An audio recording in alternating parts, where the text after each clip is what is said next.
Yeah. The Creative Art Podcast, episode 003. We are finally here. And I've got the one and only K Boogie, CEO of Spanish Fly Media here. Thank you for coming on, man. Thank you. Yes, sir. Thank you for having me, man. It's been long overdue. Excited. Long overdue. Big shout out to Hector. Yeah, word. We're here in the Bronx. Bronx Tale Studios in the Bronx. There's two sides, the photo side and the podcast side. So this beautiful studio that's been handcrafted by my man Hector. He put in a lot of work here. So we're here to bless this studio and give it its first run. So thank you for coming. I appreciate you. Oh man, thank you. It's been a while. Yes. We did do one while I was in London. Mm-hmm. But now things are moving a little differently, so we can come in and knock one of these out. You know? Mm-hmm. So yeah, that's good. I've known you for a long time. It's been quite a journey. Say probably close to 10 years, probably. Definitely 10 years, yeah. around there. I mean, I remember when you lived in Toronto, so I know your journey started. Oh yeah, but I think I met you even before I moved to Toronto. I was still living here. Yeah, briefly. I think when you used to do visits and come down here as well. And I've always been inspired by your work. Always seen your hustle, your grit, through all the phases, which I was blessed to be around. And so that's why I wanted you on the show. You know, this show is designed for people like us, I would say, because, we work behind the lens. We do a lot of work behind the scenes. And all our greatest, stars and, athletes and people that we see, 50% of that is due to us. And I think it's time to make us popular, make us, more lit than we get attention for. Hell yeah. And there's so many creatives around the world now with cameras and the ease of access with equipment and the internet. There's so many new stories out there and stories that have been going on that a lot of people don't know. And that's why you're here. So thank you. You're welcome. Appreciate that, man. Yeah, no, it means a lot, man. Just you. I've seen everything that you've been doing, and where you're at right now, and we come from humble beginnings, so yep. We put in the work. We're still putting in the work. I mean, it never stops. No, the progress never stops. Never stops. Yeah. Never stops. Yeah. So I want to go back to the beginning of your journey. I want to talk about, your beginning steps. Getting into the creative space and into the creative world. I know you started off like DJing. I remember you that was kind of the first part of your career. I started DJing when I was about 15, I think. 15 years old. I was like 10th grade, I think. Okay. Started, really, I mean, I've always been into hip hop music just in general. Like, I grew up, my mom and dad always had us dancing in the parties and listening to Bee Gees and all that. Yes, I dated myself. Mm-hmm. So music's always been, my mom plays guitar. So like my whole, on my mom's side of the family, everybody plays instruments. They all sing, like Latin people. Latin households, everybody 100%. Plays guitar. Someone's got a shaker or a right, drum or yeah. something. And my uncle, Tio Choche, what's up? He he plays everything, and so music's always been in me. So, and then one day, I think the first time I ever saw a DJ was Grandmaster DXT on, scratching Rocket. Okay, on TV, and I was like, oh, like that's dope. Like, and then a couple of years later, clubbing with my sister, they used to have like this kind of like teen kind of club kind of thing, and one of the DJs this is in Vancouver. This DJ, his name was Earl the Pearl. Okay, He's still doing his thing, and I saw him DJing, and I was probably like maybe 13, 14. I was like, oh, that's so dope. And then long story medium, I started, I got my turntables and I started DJing even like my own school dances and stuff. And, okay. And then the other like younger grades school dances. So I would do like the 8th graders and, so I do all those in the cafeteria and stuff. So so I've been DJing since then. And that's that crazy. That kind of led me to what era is this? Is this like early hip hop? This is like probably like early 90s maybe, or this is late 80s. Okay. Yeah. That's dope. Yeah. So actually, no, 90. Okay. 90, yeah. So you know the struggle of carrying crates. Yeah. There was no Serato back then. I was carrying all my crates and all the turntables and speakers and all that stuff until I finally was put on to like, oh, you know what, you can actually hire a sound, work with the sound company, people who do like live events and stuff. Oh, okay, cool. I didn't know that. I was just a kid DJing and bringing my turntables, and then I didn't know anything about the business. So was there ever like a dream? Did you see yourself like rocking, I don't know, big stadiums or like being like, back then it was really big to do like, you had like the DJ and the rapper. I never thought I would do that. Okay. I mean, ultimately it did happen, but for me, it was just, I love just scratching, and that's what I was into. I even like, I wouldn't call myself a battle DJ, but I still went, I still competed. Okay. Like one of my earliest competitions, it was at a strip club called Number 5 Orange, which is like in the shadiest part of Vancouver. And because I was underage, I had to wait in the kitchen for my turn. That's crazy. Yeah, until they called me, and that's the only time I could actually go out. I'm surprised they didn't make a DJ in the kitchen. Right. Just right. not to come Yeah. Which I mean, so no kids allowed. Yeah, no kids allowed. That's so hilarious. yeah, and then eventually I started DJing with artists and performing on stage and stuff like that. But that's amazing. But yeah, it's like Biggie. I never thought that DJing or would take me that far, at least at that point. That's dope. Yeah. That's dope. I mean, I always respected DJs from back then because the hustle that it took just to move your records, just to, load them up, collect them, find them, organize them, label them, tape them. I'm not going to lie. I got to, shout out to some of my friends and like my DJ friends and also some other friends that would, drive me around, and my homie Darcy, who eventually will probably watch this. He would drive me to parties and help me haul crates. That's and dope. Load up. Yeah, because there was a lot of friends that probably wanted to be down to get into the club for free or whatever. But I've known him since we were like 8 years old. So he was my ride or die. That's dope. He was like, all right. I was like, begrudgingly be like, all right, fuck, load up your turntables and your speakers, and we'd load everything up, and That's so dope. Yeah, so it's That's dope. Yeah. So then I kind of met you when you got into the visual side of creativity. More, I knew you more as a camera guy. Right. So K Boogie, the name, was that always the name from the DJ era of your career, or did you have a name before that? No, my DJ name was Kenny Fresh. Kenny Fresh. Yeah. Okay. Yeah. My original name was DJ Kenny Fresh, and because again. And I'm trying to see you in that light. We're gonna get a picture when I do the post work and put Kenny Fresh up there. I'm old school. I used to listen to Dougie Fresh. Okay. So that kind of like, hey, Kenny Fresh. Yeah. Okay. Yeah, exactly. So that's where Kenny Fresh came in. But then later on, when I started producing back in like 94, when I really started to produce, because before I was kind of playing around with another DJ friend of mine who had an ASR 10. Okay. And he put it's like a keyboard, and you had to put a floppy disk in, and you could sample stuff. And okay, sort of like an MPC kind of thing. But with the keyboard. Okay, with a keyboard. Yeah, with keys. Copy. Right? Okay. So that was kind of like my first, I guess, exposure to sampling and produce. Not really producing. I wouldn't even say producing back. I was just messing around. Yeah, because you also do beats too, right? You were doing, so it's kind of DJ.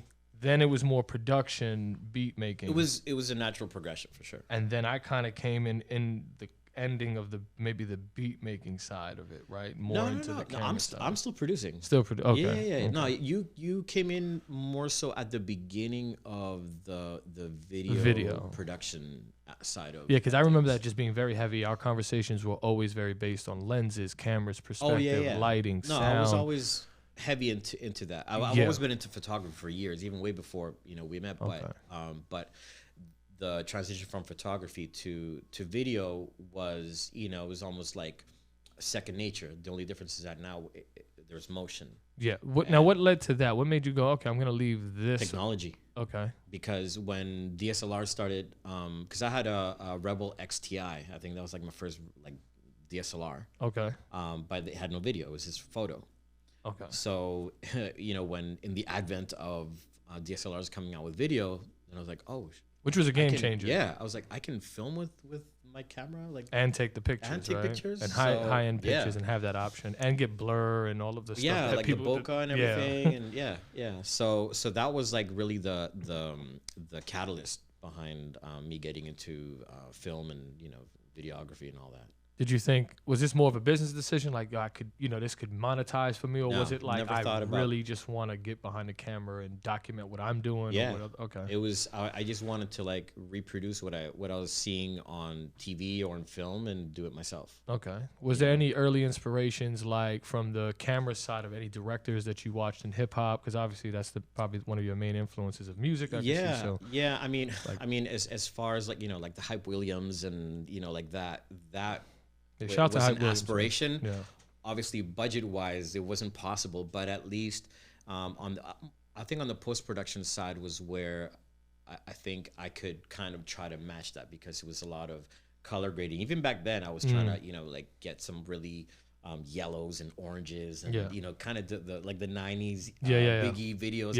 And so I kind of envisioned like, oh, I could do that. That hue, that sort of like Miami hot like the old CSI Miami kind of gradient, kind of texture. Or go all blue too, like like some other films will do as well. Yeah, I was really into like seeing how I can translate the mood and tone with textures and colors. And so would you say you're a very technical kind of guy? Because even from the scratching, there's like a feel for controlling the element of music, or when you're editing and tweaking and doing all of the color grading, do you get off on that sort of process of being able to tweak and tailor this particular thing to what your vision is? Yeah. I think, ultimately in the end, I think you get to that point where you have that satisfaction. It's like, okay, that's what I wanted to achieve. That's how I wanted it to look, but the process to get there, I think, is something I do enjoy as well, because, you're figuring things out. Because I didn't go to school for, like, a lot of these things I learned on my own. Yep. And then later, in YouTube University, you learn a lot of stuff, how to do more of the technical stuff. But but a lot of the gradings and the curves and the color matching and all these things, like I basically learned it all on my own. You kind of go down a journey, right? So you start off like trying to learn how to make things look like film. Right. Like film is like the apex, I think, of everyone's admirations. Like, how do I make it look like a movie? Which ironically, there's more noise in film when you're trying to denoise. Yeah. Right. But it's the, I think it's the, you learn by necessity. Yeah. Especially if you don't have the resources that exist today. Yeah. Which, everything's so democratized, which is dope. But, you learn by necessity. And that's how I usually tell people how to learn how to use certain, editors or, Premiere or whatever, Pro Tools. It's like, just give yourself a goal, give yourself a project. What do I want to do? Oh, I want to learn Photoshop. All right. So what do you want to do? I want to create a logo. All right. So start checking out all the tools. And see what each one does. And by doing that, it becomes mechanical or muscle memory, and you'll learn how to, get really nice with all the tools and familiar, because it's like, oh, I had to do a blur, or how to do this, or how to do drop shadows and this and that. So you learn it by by necessity. So they say, we'll cross that bridge when we get there, kind of thing, right? So that's kind of how it was for me. Like I always, I'd come across a road where I said, I need to do that. Or this will come up as a request in a project, and I'm like, all right, it's time to like go back to YouTube University. Yeah. Oh, can you do that? Sure. See what's no problem. I can do that. Dive into that. Follow it step by step on something I'm doing in the house, so that if I, you know what I mean. I actually got a job at a publishing company like that, at a magazine. Oh wow. That they asked. This is years ago. They asked me, in the interview, it's like, oh, do you know how to use? I can't remember what the software that I was using. I can't remember now, but like, do you know how to use this software? I'm like, yeah. That's what they use. It wasn't Illustrator. It was like one that was specifically for making magazines. Okay. For actual publishing and print. Yeah. I'm like, because in my head I was like, well, I already know Photoshop. I know Illustrator. How different is it going to be from, So I'm like, yeah, of course. And then day one, or actually even before day one, I was like reading all the manuals and researching how to use it. And I designed like 3 magazines. That's fire. Yeah. That's dope. So I've always wanted to, like, album covers for, like, I've done like album cover type stuff, but like major key, like Jonathan Manning type work, because that work is like forever. Yeah. Actually, the owner of this magazine was a photographer. He was a fashion and lifestyle photographer. Yeah. So so a lot of the aesthetics came from him. Okay. but but that I refined it, especially the covers and the editorial sections and stuff, all came from him. But a lot of the more, creative hands-on stuff, inserts and stuff. Yeah, I was doing that. Even with the ads, with some of the ads that we had, I was doing that. So that's pretty cool. That's a whole other. Yeah. So once you got into the video world, leaving beats behind, well, not behind, but adding to. I would say you added to that. Now you got to that. Yeah.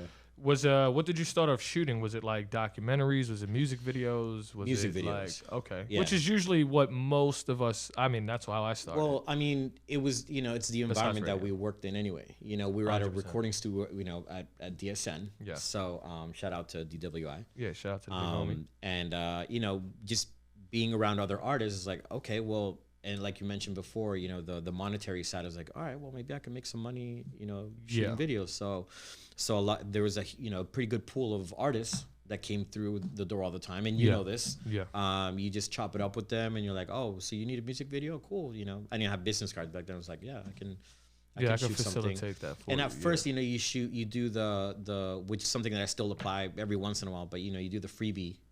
Of course. And then you hook them, and then you're like, all right, cool. So if you like that, I can do more for you. Well, I mean, listen, when you're starting off, I always tell the young guys, you're going to have to put in free samples. You're going to have to give samples of your work. Yeah.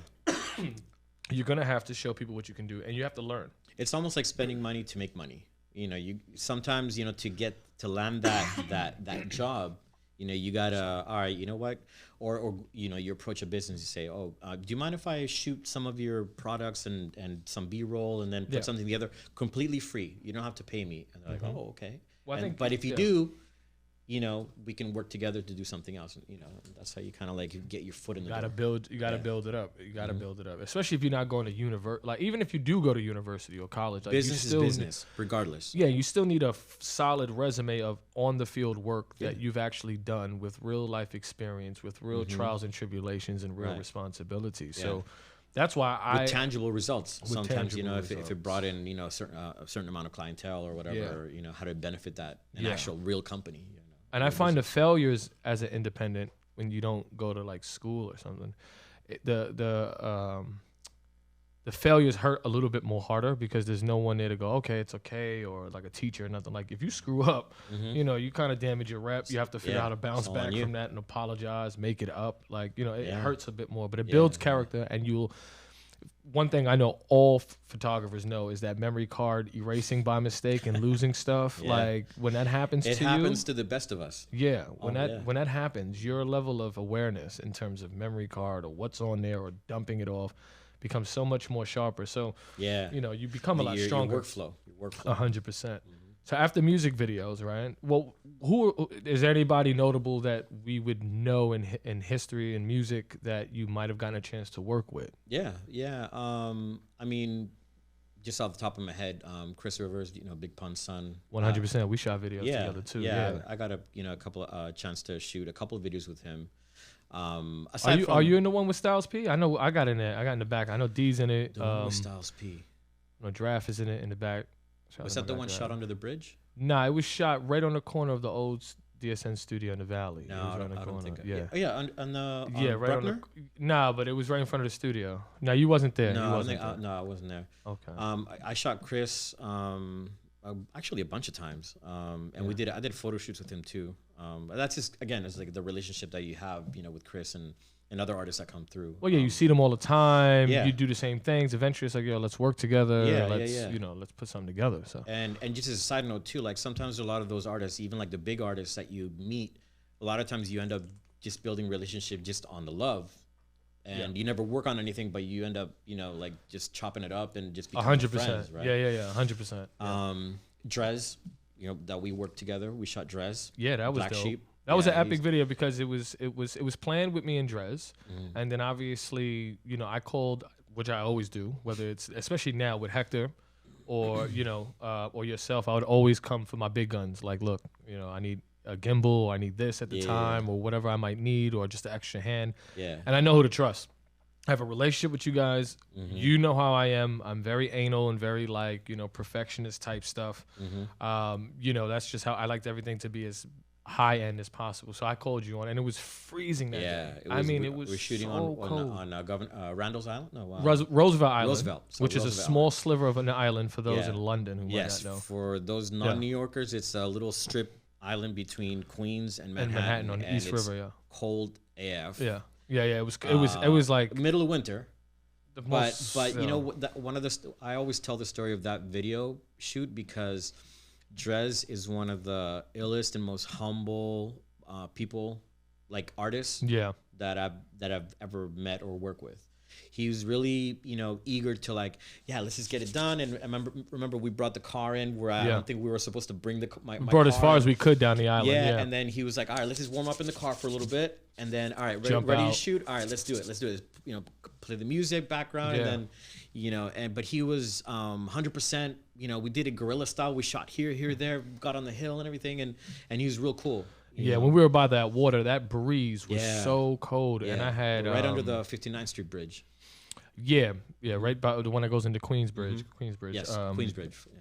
And I was suffering because like my nose, and my hands, but I just his energy, the fact that it was Drez, and I grew up listening to Drez. We all know the iconic song, Engine Number 9, and just seeing his perseverance and willingness to dance with us and do it. I was like, you know what, this is hard. This is, let's thug this out. And he was putting in that work too. He's freezing his ass off. And he's not a young guy anymore. When you said action, everything went out. And I remember his nose snuffling and everything, man. He had to remember he had the t-shirts. He was like, we were all like, Yeah, that was epic though, because that was a definition of like, all right, like especially for him, like he made it was mainstream at one time on big TV shows, and then to say, you know what, doesn't matter. I'm not gonna act like I've been there, done that. I don't want to do this. I need. He's never too cool for school. He was always like mad humble and And I appreciate your help on that because that was I needed it. It was good to just have that extra. I think that's what keeps the production going is the good hands on deck there to help. Having a good crew helps always. 100%. 100%. And aside from Drez, I've worked with. I'm trying to think. Pudge, I think you work with Pudge, right? Pudge, the fat bastard. Oh yeah. That's my brother. That's my family. Pudgy, the fat bastard. We continue to work on a bunch of stuff till this day. But I shot a kind of like a short film music video for a track called Winners and Losers. Okay. And then we did one for an artist that work with he's developing named Pyrex Platt called Silver Lining, which we flew out to LA. And shout out to Grandma Funk. You remember that shaking that ass? I see you, baby. Yeah. Shout out to Grandma Funk and Coy Sawyer, who's a super, hip hop photographer. She's super dope. But so we were shooting out in LA, Venice Beach, and so yeah, we've done some pretty dope projects. That must feel good when you get like paid to fly out to another part of the world and do a project or whatever. And again, it goes back to the crew and the people that you work with. Like obviously Pudge is my brother, and working with him and my guy Javier and Pause One, who's out in LA. Like they're always hospitable and especially my guy Javier.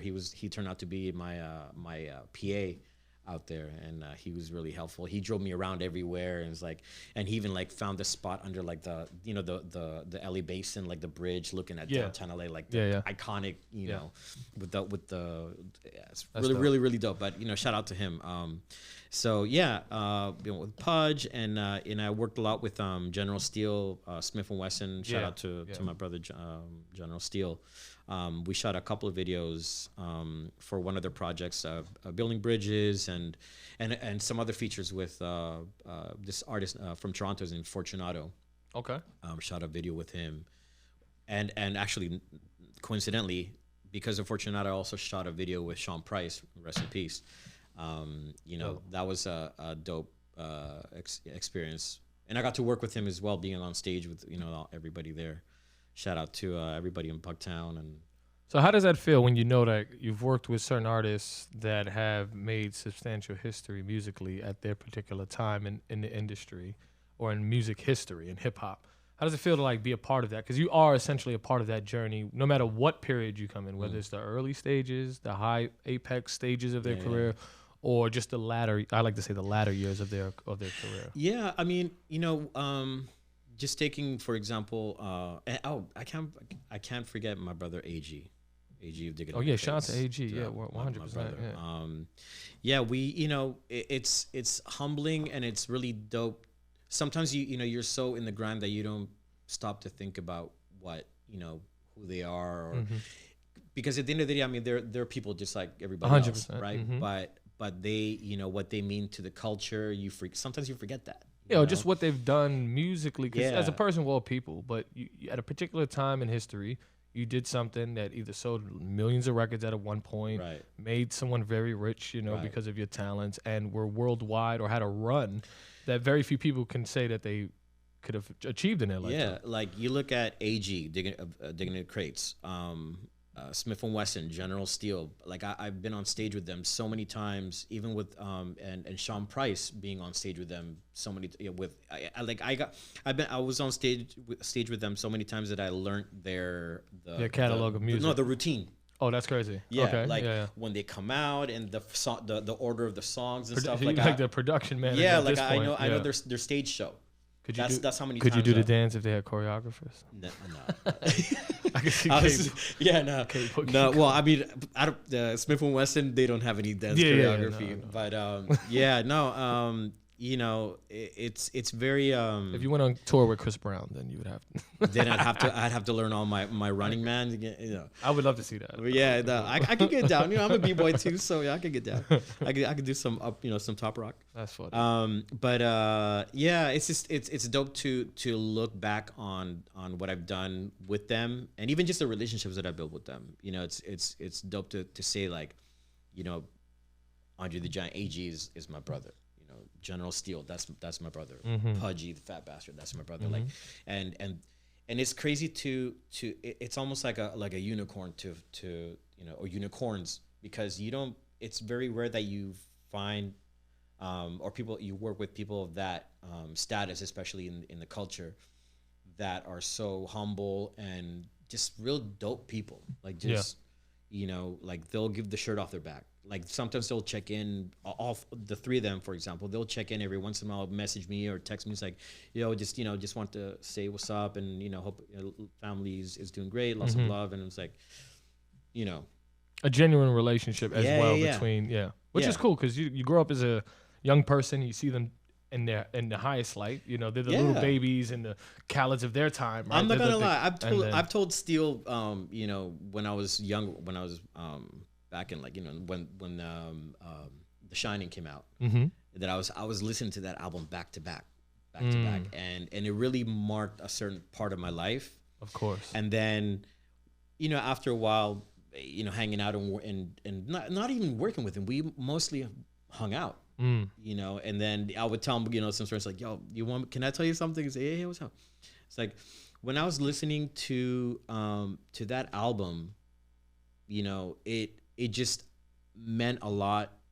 It obviously brings back lots of memories, but it really, marked a special became the moment theme song, the soundtrack to your life at that particular point. It was a soundtrack to my life at that time. Yeah, music is crazy like that. You hear a certain song, like it's like a fragrance almost. Like you smell something, or you hear a certain song, and immediately you're brought back to that like nostalgic time period in your life. So it creates memories that you remember now, and it creates those memories then that you can then have when you're later in your years to look back at. Yeah, and like you said, like to think that I was part of their journey, wherever that, whatever stage of that journey is it's like. Well, it's cool because they're living one life doing that, maybe making the music in the studio like that. You might, still be just going to work, whatever. But that album of those songs are helping you, get through your day, or inspiring you to do what you're doing, and then later on that leads you to meeting them. Yeah, I just think that's profound in itself. Even with Pudge, like I was just telling him the other day too, like,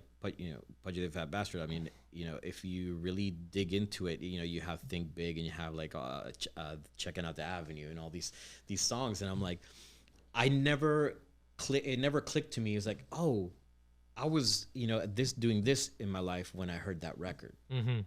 And now that I'm, like we're like family. Like he comes over to the crib, I'll go to his crib, and like, we have a really close relationship, personal and business. And I told him, I was like, yo, it's crazy. That line from that track really, resonated with me. And you just have like those little geek out moments, Yeah, I've had that. I did that one time with like Funk Flex. I told him about when I used to take tissue and stick it in the back of the tape player when he used to come on to record. Yeah, back in like '99. And like, go Flex. For those of you who don't know about like the recording, you have to pop. You have to either put a tape over the top bottom of part the cassette, or like put a wad of tissue. Yeah. So when you put it in the cassette record, exactly. Yeah. And I used to just go over my my mom's tapes and stuff, church tapes and stuff like that, get in trouble because it'd be like La Iglesia Spanish stuff on there, and then all of a sudden it's go Flex, and the bomb dropping. Yo, bro, put your hands up. It's just then Eminem is coming on and she's just she's like, what is this? Like, I'm just like, I had to get it. I had to because it was a mix or. Like they'd do a remix or a spin, and you're just like, "Yo, this sounds crazy." And there was no way to access music on the computer like that. You couldn't just go to YouTube, or bring any. You couldn't grab it. So once you had it, that moment, you had to like wait until like the song was about to come out, and then you hit record. Yeah, you just had to grab. And that might have been a moment on radio that you won't find. You could not find that unless you were dubbing and having it already ready. So. Okay, so shout out to the DJs, by the way. Yeah, definitely, and we're gonna touch on a lot of these people because they're responsible for a lot. Not just the people on the stage. So, so then we fast forward and we go down your journey, and then I've just recently found out that I think the last time I was here you were doing, now you're doing like sound scoring. Is that you're doing like scores, or you're doing mixing for TV shows, more audio editing based work? So right now me right now. Yeah.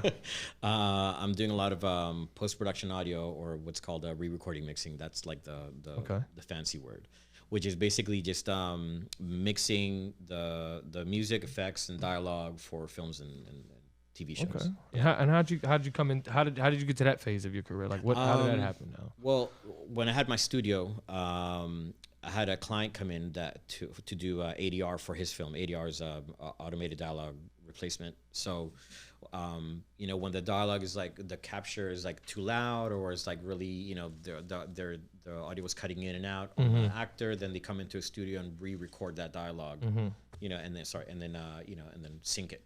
To the film. So it was for a shout out to Deshaun Hardy. That's the director.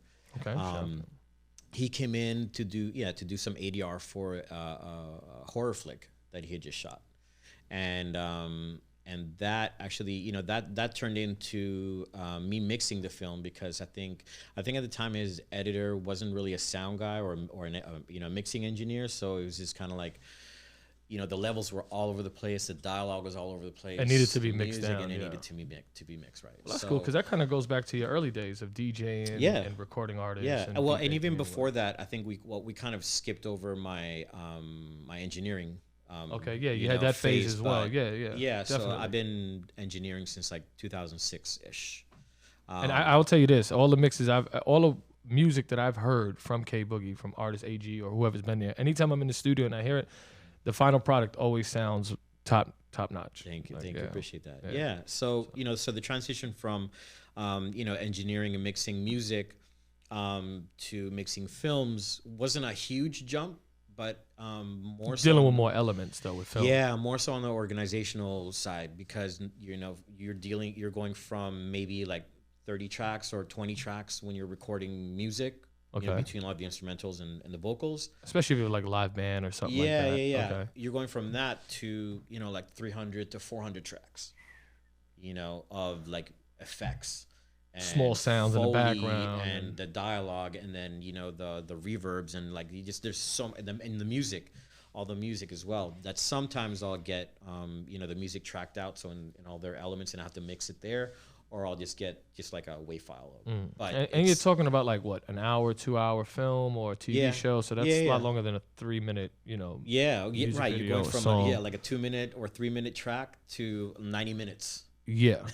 So that's a whole, and you gotta be able to stay focused and And organize. You gotta organize all your tracks and make sure. And the other thing too that also helps you prepare what's called the deliverables. So that's when you send the audio separate, the dialogue separate, the music, and then the effects separate. Okay. For the networks. So the networks require you to send everything separate. Okay. So so that forces you to organize all your tracks and all your what's called busing. Yeah. To organize everything. So when you export or when you bounce everything, then it's nice and organized. And they have different elements that they can use and play with. So I know you had two studios, right? Talk about that for a minute, because I remember your first studio in Greenpoint, and then you moved to another one not too far. Yeah. I've watched you build these things, and I can attest to Hector, man. This guy is, Bob, what was it? Bob Vila? Bob Vila, yeah. Home improvement style, like just really taking elements and drilling, and even this studio that we're in right now.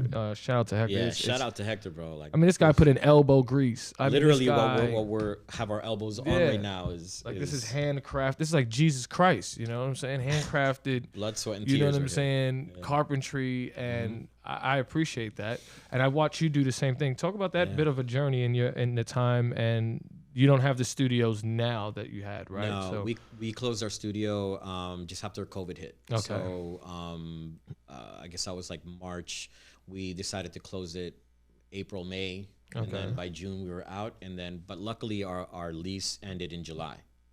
Okay. I mean, I could go into the whole story with the landlord and everything that was going on back then, but that was a whole. How was the journey? I mean, you started the first studio and you built it. So talk about that, like being going through that process and having that. Yeah, you know what? I think it just came down to me being tired of having to rent a studio or go to a studio and looking for places to work out of.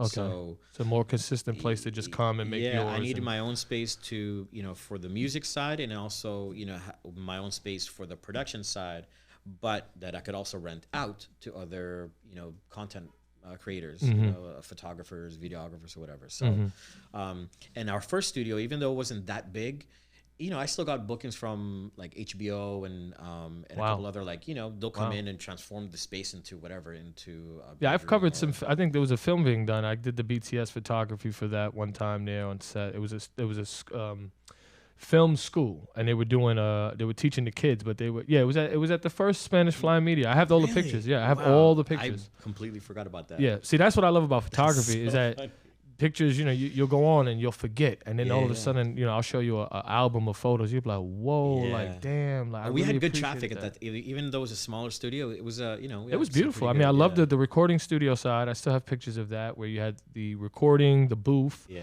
It was beats, small and intimate. Yeah, but it was lit nice. It was always clean, and then you had the sort of like brick stoned sort of studio space with the photography and everything, and it was a great spot. And then you moved over to another space. Was it because you were getting more successful and needed more space, or was it? Yeah. Okay. Yeah. And also that was huge. Ironically, for being New York City, the rent, it was a bigger space, but the cost was just a little bit more than what I was paying for a tiny space. Yeah, for the tinier space. Yeah. So it was a no-brainer to make the jump to a bigger studio. And how long did that last? That second studio? Oh man, it lasted like a year and a half, maybe, if that. Yeah, and that was right on the Greenpoint section. It was right on Greenpoint in Brooklyn. Yeah, I like that area. It was good. It's a really dope area. I mean, it's funny because being a hip hop head, you start watching videos from back in the 90s, and you're like, oh wait, they shot that here. Right when the streets were completely different, they went both ways. Now and all those factories were like broken down. Yeah,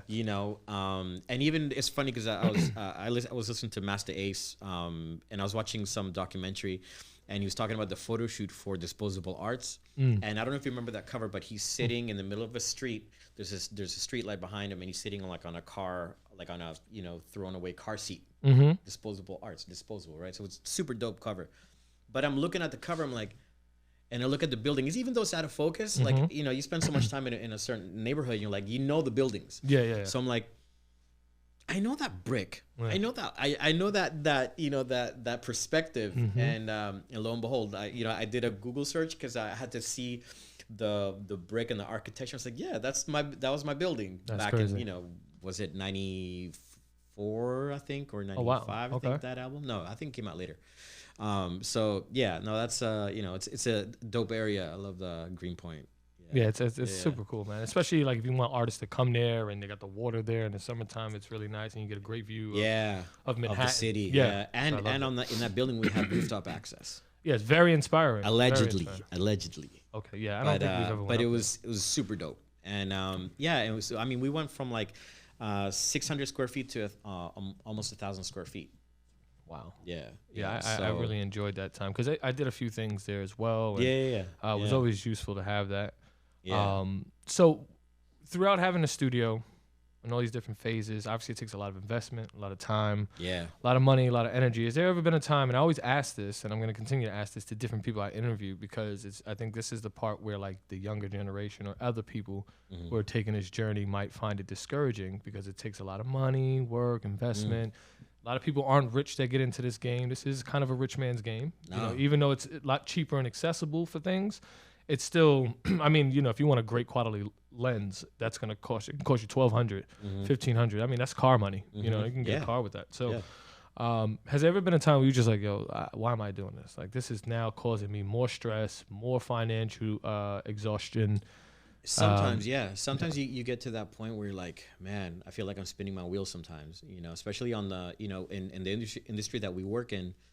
It has its ups and its real downs. You know, there could be, you know, especially in the film industry, you know, there could be times when there's like no production. I mean, COVID really, I mean, it affected everybody. Have you worked? You've done a few films as well, right? Like I think you've worked on something similar. Just short films.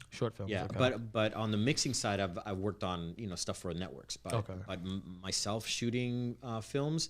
I've been writing a lot, like me and Pudge. That's good. That's dope. We've been writing a series that we're looking to shoot.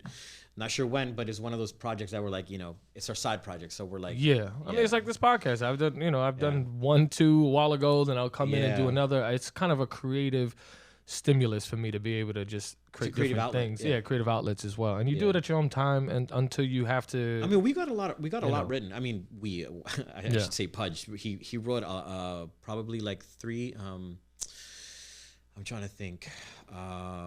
Probably I think we're maybe at like the 30-minute mark. Okay. Yeah. So it's written a lot. That's dope. Yeah. And so, you know, eventually we're gonna shoot it. It's, you know, we're pretty close to like casting stage, but we just have so many things going on that, you know, we're trying to like focus on, you know, especially the music and these other artists that, you know, we're kind of like pushed to the side. So but I kind of wanted to go back to like the because you asked me about the ADR and the mixing and all that stuff, and what, you know, again, shout out to Deshaun, the director. So actually, because of him is where, you know, where I'm at now with all these other projects. So, you know, so it was like a huge jump from That's there. Amazing. And because of that was actually what helped keep me like afloat, even though we closed the studio. After that, you know, we still kept on working together. So that's great, because that kind of brought me out of that slump. That's what I'm saying, because, you know, at that point, did you feel like, all right, maybe I gotta change something up, gotta change? Yeah, because once we closed the studio, it was like, okay, so what are we gonna do? You know, we were still living in a smaller apartment, and I had to bring all my, you know, my studio gear and everything, my desk and my home, right? Like all that stuff that you invested in as well. One corner of our bedroom, you know, and that's where I was mixing and working. You know, I mixed, I think, 2 films. From right, and then you got the babies, right? And the baby, and the baby. Well, so, you know that actually, well, shout out to my beautiful wife, Indira. Yes. We decided to build a studio just before our babies were born, right? So it's like Studio 1 was built before Javito, my son Javito was born, and then the second studio was right before Kai was born. So we just, you know, we're kind of crazy like that, but that's cool out there. No, you like to make things a little harder for yourself. That's we love challenges, I guess. But you know what? That stuff drives you because you have no choice. You have absolutely no choice but to win. Yeah. Like I was literally building the studio like with the drywall and everything while wifey was in a corner, you know, like either pregnant or with the, you know, with the baby strapped, you know, like that's just how we do. Yeah. You know? So now that's dope. So at this point now what's the next? Because now you're at this point now where you found a way out of that dark hole, which most people have been trying to after COVID. what's next? Where do you see yourself now in this part of your career? What is it that you're trying to achieve with the work you're doing now? I mean, I have a couple of things. It's all about like, diversification. Mm-hmm. Is the like our right now we're really heavy with the post productions, because we do the sound design for these films, and we mix it as well. But the other aspect that I work with my other business partners, with Pudge and then with my guy Tristan, who's in Toronto, we're all producers and composers and whatnot. So we deal with a lot of sync, for film. Mm-hmm. So placing music and films and stuff. So we also produce for commercials.